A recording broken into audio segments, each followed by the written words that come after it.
Now it's October 17th, and I think a really important topic that I need to touch on is your sit management, your tree stand management, your tree stand rotation, and how it affects your entire deer season. Now, typically when I'm hunting, I might sit in the same area. You know, I like to cluster stands, 2 or 3, one location based for different winds and different access routes, morning and evening. So I can take a great spot at 3 stand locations, 2 stand locations, even 4, over 100 to 150 yard area, and then I can cover everything, every wind, morning, evening, rut stands, maybe even pre-rut, and even October lull. Right now, mid-October, and I wonder how many stands out there are already burned out.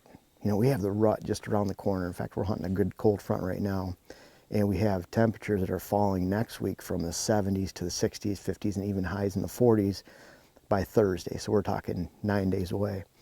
And by the time you look at that, and it's going to be the 23rd, 24th, 25th of October, that is hot time for pre-rut. And it's important that up to this point that you've managed your sits well, you manage your stands well. Now, what does that mean?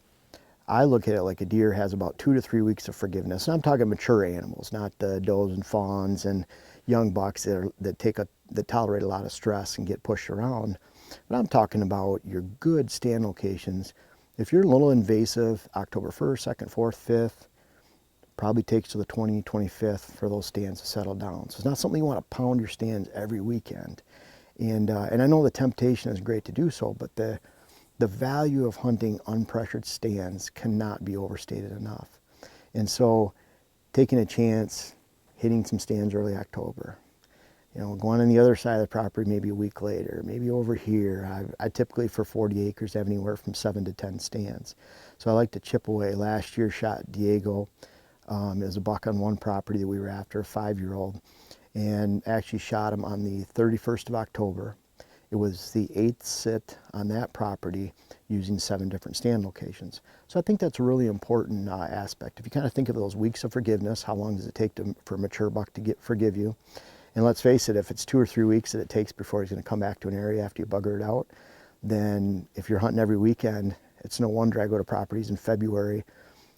Hunters have said, you know, we're just not seeing any deer sign, rub, scrapes. I go out there in February, there's deer everywhere. But it's the first time that 2, 3, 4 weeks have been allowed to go by with no human activity on the property. Important to manage your sits, and it doesn't matter if it's private or public land. We're actually just about to go out to one of my favorite public land spots somewhere in southern Ohio.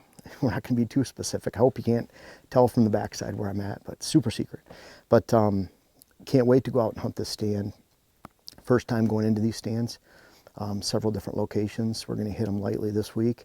And then I'm not going to be back here in November, you know, mid-November sometime during the peak of the rut for southern Ohio. I want those stands to be fresh.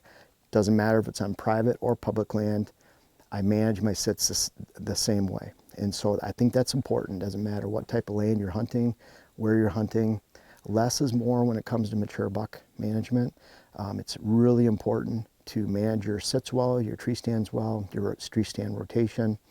And I found that over the years, and this is a very hard thing to do and be patient with, that if you let those stands soak and you let them remain unpressured, boy, those stands can really heat up when the rut heats up, when there's a great cold front near the middle of October, and even into December feeding opportunities. You can have some outstanding stands if you just simply let them heat up. It takes a lot of patience, but it's well worth it. I've been doing that for over 30 years, literally, waiting on these stands, waiting for them to heat up, and it's paid off big time. I've developed a lot of confidence by doing that, basically shooting more bucks from the couch by not over hunting.